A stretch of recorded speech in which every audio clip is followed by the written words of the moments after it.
오늘의 말씀은 느헤미야 6장 15절부터 7장 3절까지 말씀입니다.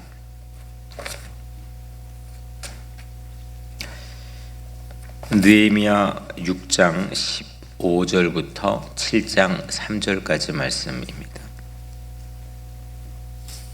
한 절씩 우리 같이 한 목소리로 말씀을 같이 합독하겠습니다. 시작. 성벽 역사가 52일 만인 엘월 25일에 끝남에 우리의 모든 대적과 주위에 있는 이방 족속들이 이를 듣고 다 두려워하여 크게 낙담하였으니 그들이 우리 하나님께서 이 역사를 이루신 것을 알미니라. 또한 그때에 유다의 귀족들이 여러 번 도비아에게 편지하였고 도비아의 편지도 그들에게 이르렀으니 도비아는 아라의 아들 스가냐의 사위가 되었고 도비아의 아들 여호하난도 베레가의 아들 무슬람의 딸을 아내로 맞이했으므로 유다에서 그 동맹한 자가 많음이라. 그들이 도비아의 선행을 내 앞에 말하고 또 내 말도 그에게 전하매 도비아가 내게 편지하여 나를 두렵게 하고자 하였느니라. 성벽이 건축되매 문짝을 달고 문지기와 노래하는 자들과 레위 사람들을 세운 후에 내 아우 하나니여 영문의 관원 하나냐가 함께 예루살렘을 다스리게 하였는데 하나냐는 충성스러운 사람이요 하나님을 경외함이 무리 중에서 뛰어난 자라.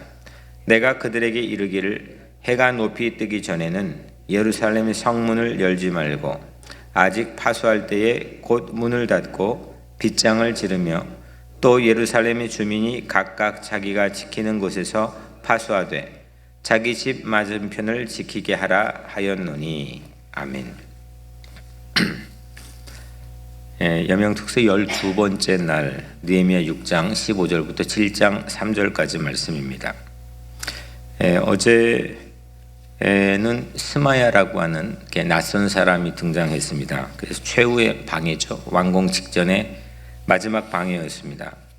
그래서 느헤미야를 통해 세 가지를 나누었는데 첫 번째 문제 앞에 도망가지 말자, 두 번째 두려움의 전문가로 살자, 세 번째는 적대자 앞에 기도로 서자라고 하는 말씀을 함께 나눴습니다.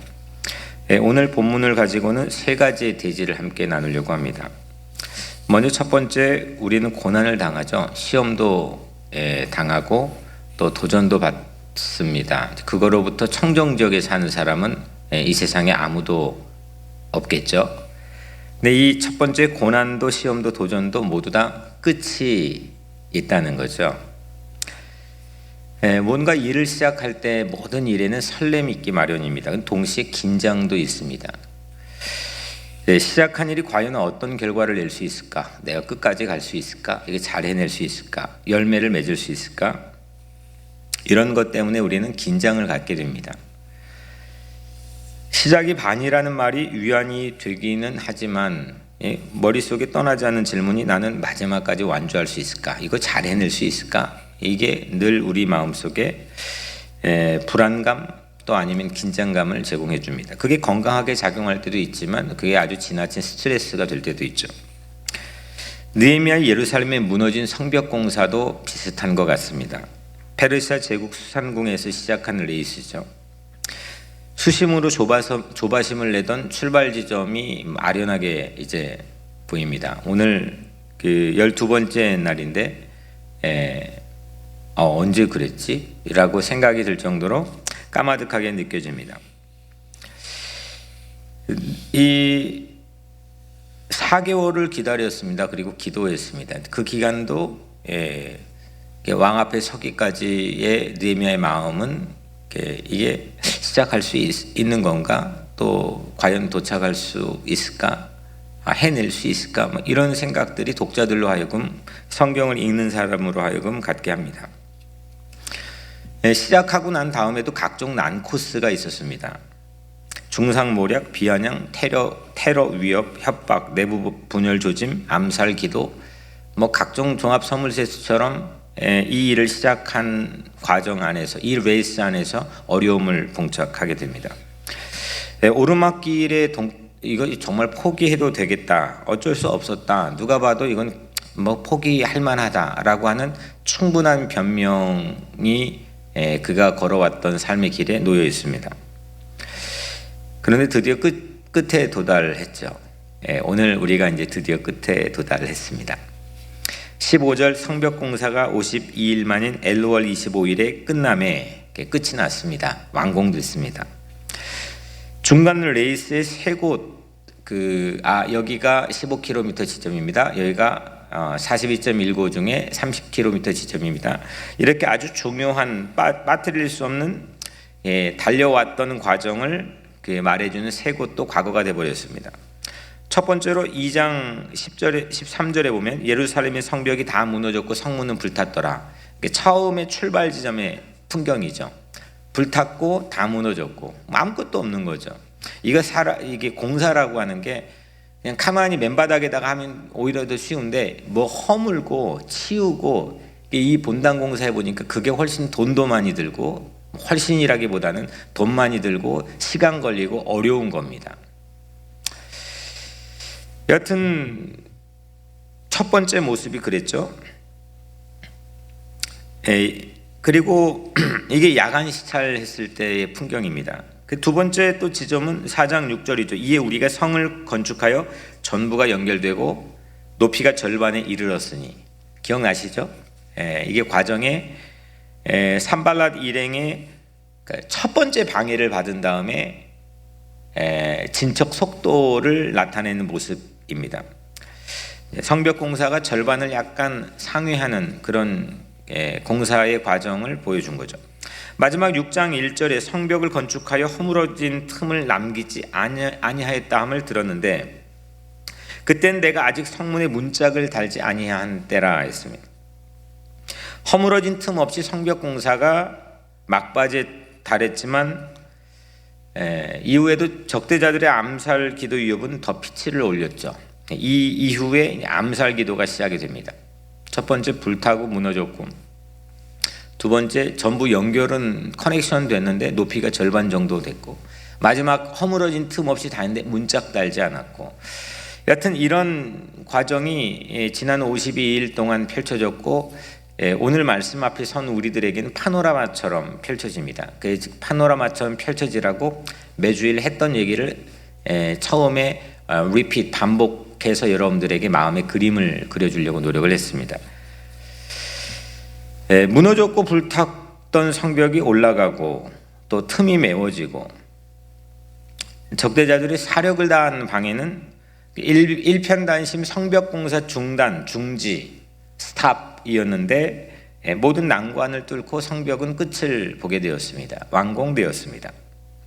그것도 52일 만입니다.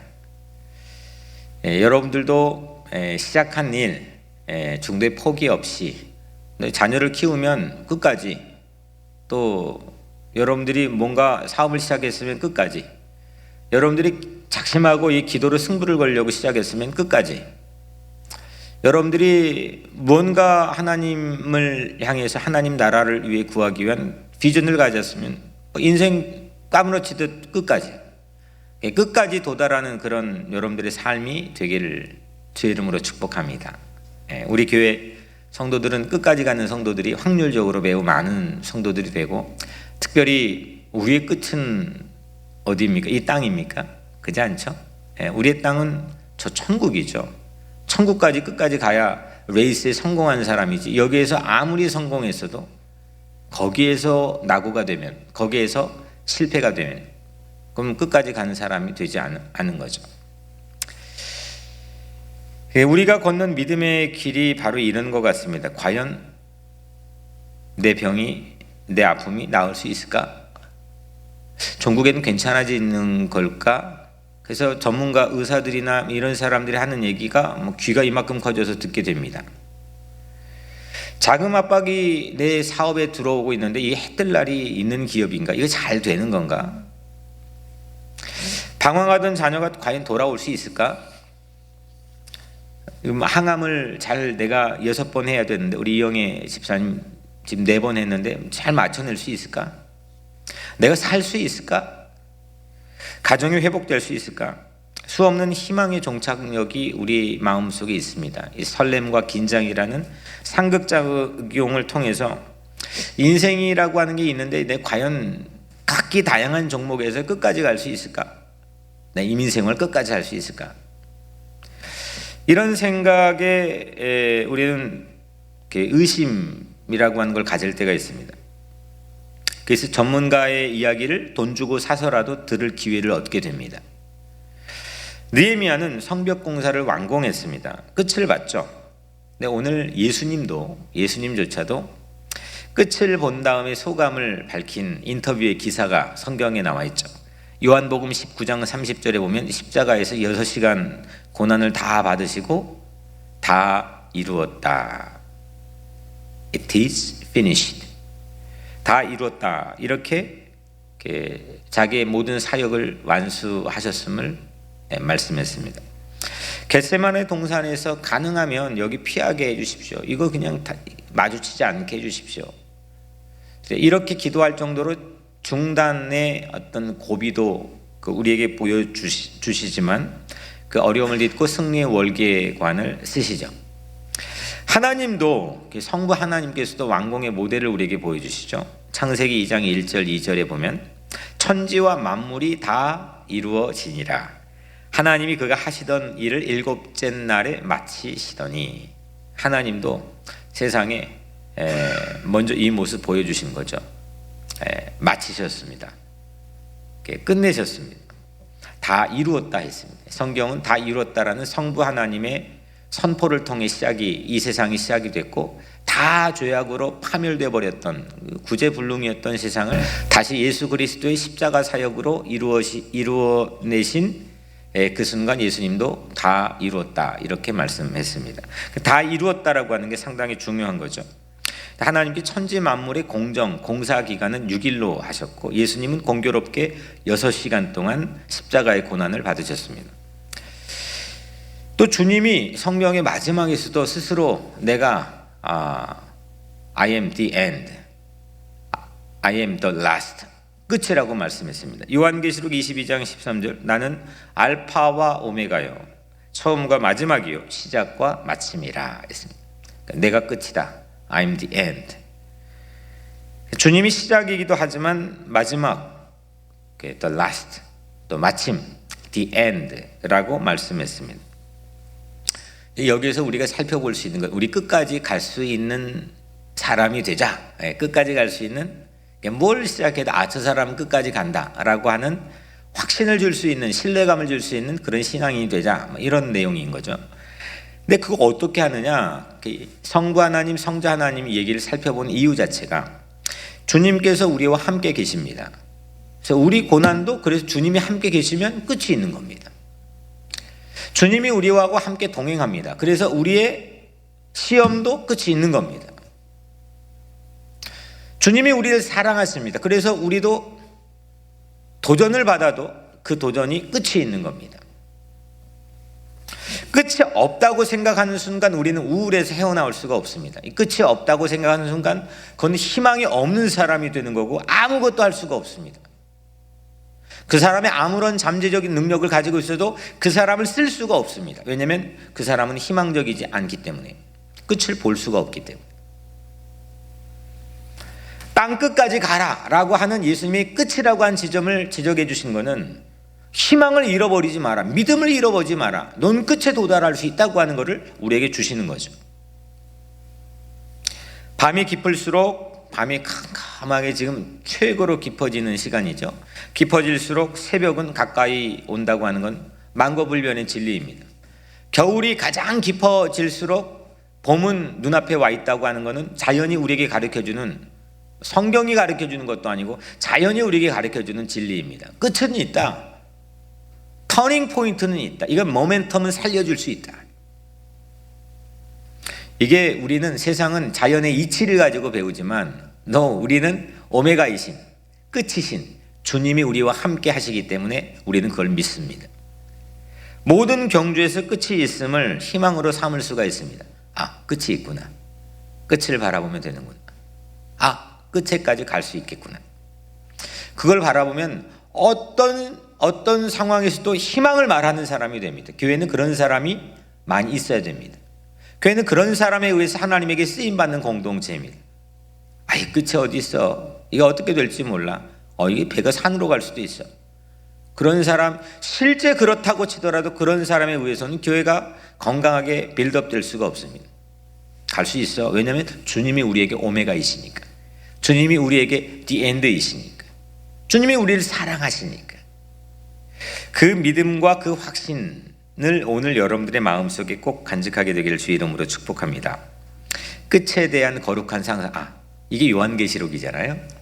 요한계시록은 반모섬의 이 사도 요한이 뭐 했는 거냐면 세상의 끝, 역사의 끝에 대한 이만큼 거룩한 상상을 받은 사람이 세상에 없죠. 끝에 예레미야나 또 구약의 몇몇 예언자들이 그러긴 하지만은 이 요한, 사도 요한은 예수님이 십자가 밑에 마지막 끝까지 있었던 유일한 남자 제자입니다. 그러니까 끝까지를 보는 사람이에요. 예수님이 어머니 마리아를 놓았을 때 끝까지 에베소에서 그 어머니, 야 이게 네 모친이다 라고 십자가 위에 말씀하셨을 때 그 끝까지 지킨 사람입니다. 마지막 끝까지를 자기 삶의 가장 최고의 밸류로 알 수 있는 사람이, 우리 이민교회는 우리는 한번 고국의 뿌리를 뽑아보는 사람이기 때문에 뭔가의 끝까지 하는 게 매우 취약합니다. 교회도 끝까지, 기도도 끝까지, 한 곳에서 끝까지. 이게 우리가 나빠서가 아니라 애시당초 우리는 다른 방면에는 도전적이고 이런 게는 큰 장점을 갖고 있지만 핸디캡입니다. 끝까지 하는 게 쉽지가 않습니다. 그런데 오늘 사도 요한은 끝까지 가는 사람입니다. 끝에 대해서의 거룩한 상상이 가장 풍부한 사람이고 끝을 가장 깊이 확신의 이 길로 들어서는 사람이 사도 요한입니다. 그게 되면 그 사람은 어디다 갖다 놔도 되는 사람입니다. 반모섬에 갖다 놔도 어디에 갖다 놔도 되는 사람입니다. 오늘 저는 우리 교회 성도들, 지금 유튜브를 통해서 이후에 들을 우리 모든 성도들도 그렇게 축복하고 싶습니다. 우리 하는 모든 일 위에 끝에 선다는 거룩한 상상이 가장 풍부하고 끝에 대한 가장 확실한 확신이 깊은 사람, 그 사람이 우리 성도들이 되기를 주님의 이름으로 간절히 축복합니다. 로마서 8장 18절이 생각하건대 현재의 고난은 장차 우리에게 나타날 영광과 비교할 수 없도다. 생각을 합니다. 이게 생각해야 바울이 생각한 거죠. 생각하건대 현재 지점의 고난은 아직 끝은 보이지 않지만 장차 우리에게 나타날 영광, 끝과 비교해 보면 째비가 되지 않는다는 것을 사도 바울이 그걸 위안 삼고 에너지와 동력으로 삼아서 끝까지 가는 겁니다. 끝에 나타날 영광이 16절, 오늘 16절에 나타나죠. 우리의 모든 대적과 지금 15절 한 절 가지고 끝에 대한 얘기만 한 건데 16절에 그러면 끝에 대한 영광이 뭐냐? 우리의 모든 대적과 주위에 있는 이방 족속들이 이를 듣고 다 두려워하여 크게 낙담하였으니 그들이 우리 하나님께서 이 역사를 이루신 것을 알미니라. 이게 끝에 대한 보상입니다. 힘들고 어렵고 했지만 이게 이해되고 해석되지 않았지만 이게 해석이 되는 겁니다. 세상에는 패배자도 있기 마련이고 세상에서는 하나님 말씀하는 지옥도 있기 마련이고 꼬린 지점까지 가지 못한다고 판정된 사람도 있기 마련인데 그 사람들로 하여금 이게 하나님의 역사였구나. 세상 모든 이 사람들로 하여금 이게 내가 하나님의 길을 걷고 있구나. 이걸 알게 하는 것, 하나님의 영광을 나타내는 것, 이것이 우리의 삶의 인생 레이스의 목적이라는 것을 보여주고 있는 겁니다. 두 번째로, 첫 번째는 고난도 시험도 도전도 모두 끝이 있다는 겁니다. 두 번째는 고난 속에서, 시험 속에서, 도전 속에서 우리는 뭘 지켜야 되느냐? 순수를 지켜야 됩니다. 고난 받으면, 가만히 보면 고난 많이 받았다는 사람 보면은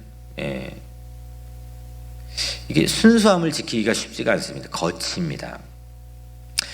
돈 없이 산 사람이 우리 원로 목사님도 아시지만은 저희 이제 선배님, 한국의 선배님인데 제가 어렵게 살았다는 걸 알고 저에게 그냥 불러 신신당부하는데 그게 어려운데 산 사람을 보면은 이게 아주 짠돌이로 산다는 거죠. 자린고비로 구두쇠처럼 산다는 겁니다. 그 얘기를 아주 젊었을 때 들었던 기억이 있습니다. 꼭 그런 건 아니지만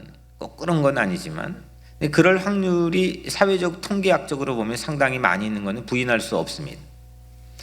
느헤미야의 호족수였던 도비아의 인맥을 오늘 우리에게 보여주는데 17절에 또한 그때에 유다의 귀족들이 여러 번 도비아에게 편지하였고 도비아의 편지도 그들에게 이르렀으니, 이제 이 정도 되면 여러분들 아시겠죠? 도비아가 좋은 사람이에요, 나쁜 사람이에요? 아주 나쁜 사람이죠, 지금 느헤미야 입장에서는.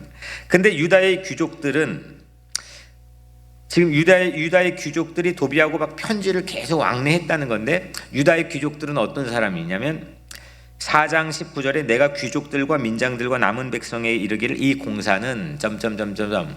그러니까 유다의 귀족들은요, 성벽 공사라는 느헤미야를 같이 도왔던 동역자들입니다. 지원했던, 같이 공사에 참여했던 사람입니다. 그러니까 이 유다의 귀족들, 노블 피플을 가운데 놓아두고 도비아도 편지 왔다 갔다 하고 이쪽은 같이 성벽 공사 같이 한 겁니다.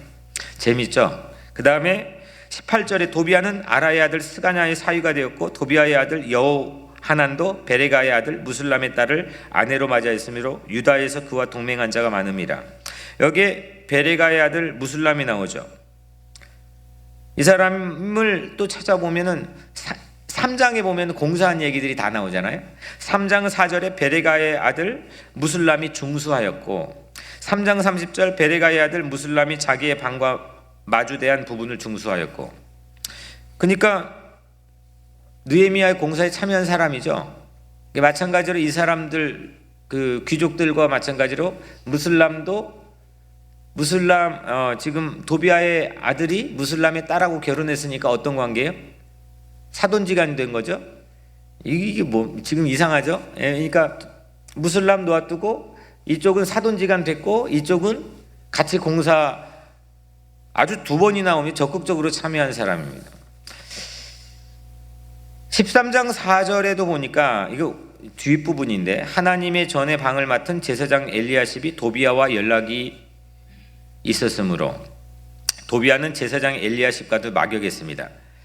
근데 엘리야십이 어떤 사람이냐? 공사 처음 시작한 장 3장 1절에 보니까 그때 대제사장 엘리야십이 그 형제 제사장들과 함께 일어나 양문을 건축하여 성별하고, 엘리야십 대제사장 가운데 놓아두고 이쪽은 내통하고 있고 이쪽은 뭐죠? 가장 지금 제사장들 이끌고 했던 주축 인물입니다. 이게 뭡니까? 이게 좀 웃긴 얘기 아닙니까? 세상사가 이렇습니다. 양다리 걸치는 거죠. 어제 제사장 스마야도 제가 어제 말씀드렸지만 도비아가 돈으로 매수했죠. 스마야 놓아두고 그렇게 했습니다. 대체 도비아의 인맥이 어디까지 마술을 뻗치고 있는지 가늠이 되지 않습니다. 이게 세상이 그렇습니다. 가관인 거는 전부 느헤미야의 성벽 공사에 동역했던 사람들입니다. 아예 대놓고 야 나는 너랑 적대자 이렇게 하면 모르겠는데 교묘하게 발을 걸치고 있습니다. 귀족들, 무슬람, 제사장 엘리야십, 제사장 스마야 전부 간첩을 심어놓은 것 같습니다. 이건 어디나 마찬가지. 목사님, 그래도 뭐 괜찮은 사람 아닙니까? 예수님도 뻔한 대적이 예수님 십자가에 팔아버렸으면 좋겠지만 예수님의 측근, 재정까지 맡겼던 측근인 가룟 유다에게 팔립니다. 도비아는 이런 인맥을 바탕으로 느헤미야에게 혼란을 야기시키죠. 이 정도 판에 우리가 있으면 저나 여러분들이나 정신 못 차릴 겁니다. 19절에 그들이 도비아의 선행을 내 앞에 말하고 또 내 말도 그에게 전하매 도비아가 내게 편지하여 나를 두렵게 하고자 하였느니라. 저도 오늘 말씀을 지금 설교를 인생에 태어나 처음 한 본문일 거예요. 처음 그냥 성경만 펴놓고 한 50번 이상은 읽었을 겁니다. 묵상을 했는데 이게 우리 사는 인생을 보여주는 것 같습니다. 도비아는 느헤미야에게 양동작전을 펴죠. 한쪽으로는 편지로 두려움을 심어주었죠. 지금까지 한 일이죠. 협박하고 너 테러하겠다 그랬죠. 한편으로 오늘 또 귀족들로 하여금 자기에 대해 좋은 말을 하게 하면서 타협을 넌지시 제시합니다. 이런 대적들의 복잡한 인맥상을 통해 양동작전을 경험하면서 두 가지의 반응이 예상이 됩니다. 먼저 내 편까지 적들에게 포섭되어 있습니다. 내 주변에 전부 간첩일지도 모른다는 의심을 갖게 하는 상황입니다. 적들이 다수가 됩니다. 이게 누가 내 편인지 알 수가 없습니다. 이럴 때는 느헤미야가 이렇게 봐버리면 이건 낙심하고 낙담하죠. 당연히 그럴 수밖에 없습니다. 그 페르시아 제국이 아이 나 그만 때려치겠다 이렇게 돌아가 버릴 수가 있죠. 우리가 하는 일에 중단되는 확률의 거의 50% 이상은 거의 이런 겁니다. 가정이 뭐 요즘에 두 가정 하면 한 커플은 무조건 이혼하는 게 기정인 거 아닙니까? 그게 뭐냐면 이겁니다. 야, 이게 네가 내 편이냐? 살아왔더니 이건 네가 왼수다. 나는 그만하겠다. 이런 겁니다. 또한 도비아와 타협할 수 있는 마음도 생깁니다. 타협안 제시했잖아요. 이게 이제 그만하자. 서로 좋은 게 좋은 거니까. 그런 마음이 생기면 오늘 두 번째 돼지처럼 느헤미야는 순수하지 못하게 됩니다. 그때부터 닳고 다른 사람이 되는 거죠. 그냥 꼰대 역할만 할 뿐 그에게 순수한 맑은 그런 얘기가 나오기가 쉽지 않은 겁니다. 사람들이 계산해서 계산된 이 길은 가보자라고 해서 간 게 아니거든요. 느헤미야는 이게 맞고 오르면 그냥 가는 겁니다. 순수한 어린아이와 같아야 하는 겁니다. 세상 물정 몰라도 그냥 순수한 사람이 그렇게 가는 겁니다. 역사는 그런 사람이 바꾸는 겁니다. 복잡하게 얽혀있는 인맥 그물을 의지해 가지고 타협하게 되는 순간 그는 그의 가장 핵심적인 키워드였던 순수성을 잃어버리게 됩니다. 그러면 사람들이 그에게 이야기를 듣지 않게 되겠죠. 인맥은 요긴할 때가 있습니다. 좋은 만남은 하나님의 선물이기 때문입니다. 사람 만나서 우리는 하나님 일을 합니다. 인맥 중요합니다. 하지만 고난을 인맥에만 의지해서 해결하려고 하면, 타협하려고 하면 그는 순수함을 잃어버립니다. 예수님은 그렇게 하지 않았습니다. 예수님은 가룟 유다의 속마음을 아셨는데도 불구하고 타협하지 않았습니다. 발 씻겨주는데 불구하고 알았습니다. 근데 타협하지 않았습니다. 야, 너 왜 그랬어? 라고 직접 말할 수도 있었는데도 불구하고 그렇게 하지 않았습니다. 십자가의 길을 걸었습니다. 느헤미야도 도비아의 협상 제안을 거절합니다. 우리도 사람 인맥만 고난 속에서 생각하고 다급하니까 그것만 붙들려고 하고 그것만 의지하지 않고 오직 하나님만을 믿고 바라보는 순수한 그런 신앙 공동체, 신앙의 삶이 되기를 주님 이름으로 간절히 축복합니다. 아멘. 이제 마지막 짧은 대지를 함께 나누려고 합니다. 세 번째, 고난이 해결된 후입니다. 첫 번째, 고난도 시험도 끝이 있다는 거고, 두 번째는 고난 과정이죠. 고난 속에서도 순수함을 잃지 말자는 거고, 세 번째도 고난이 해결된 후입니다. 고난이 해결된 후에도 우쭐하지 않아야 됩니다. 그리고 할 일을 할 수 있어야 됩니다. 거의 대부분이 이 고난이 끝나고 난 다음, 내 출세한 다음, 성공한 다음 보면은, 목회하면서 보면 달라지거든요. 이게 장로가 장로되기 전하고 장로된 후하고는 완전 달라집니다. 우리 교회 장로님들은 안 그렇지만은 진짜로 달라집니다. 그럴 확률도 우리 교회도 있을 수도 있는 거죠. 진짜 희한하게 달라집니다. 아니, 이게 하기 전에는 정말 모든 것 다 할 것처럼 합니다. 근데 이게 되면은 목사도 마찬가지입니다. 목사도 안수받기 전과 안수받기 후가 달라집니다. 왜 그런지 모르게 됐는데 이 고난이 해결되고 문제가 해결되면 사람이 달라집니다. 화장실 들어갈 때하고 나올 때가 그거 다른 건 당연한 건데 그렇다고 그게 꼭 이게 주님의 일을 하는데도 달라져야 되는 거냐 이겁니다. 7장 1절에 성벽이 건축됨에 문짝 달고 문지기와 노래하는 자들이 레위 사람들을 세운 후에, 이건 1절은 성벽 공사가 끝났다는 풍경을 보여주는 거죠. 끝났는데 마쳤는데 이런 거 모습이었다는 겁니다. 이러면 승승장구한 거죠. 충분히 우쭐댈 만합니다. 52일 만에 끝냈습니다. 그런 게 어디 있습니까? 140년 동안 못했던 일인데.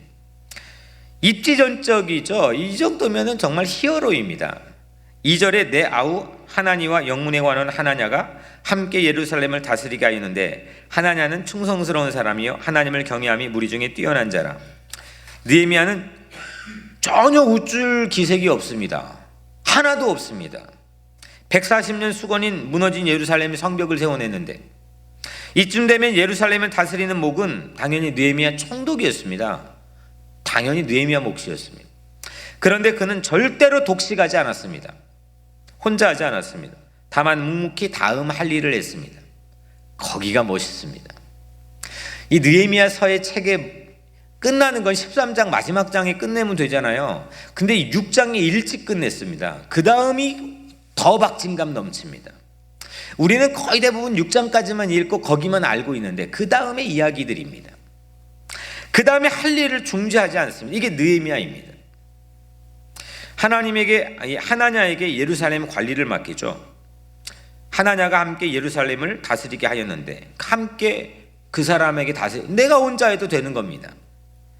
고린도전서 10장 12절 선줄로 생각하는 자는 넘어질까 조심하라 했습니다. 고난 해결 직후가 더 중요합니다. 완공하고 난 다음이 훨씬 중요합니다. 성공한 다음 훨씬 중요합니다.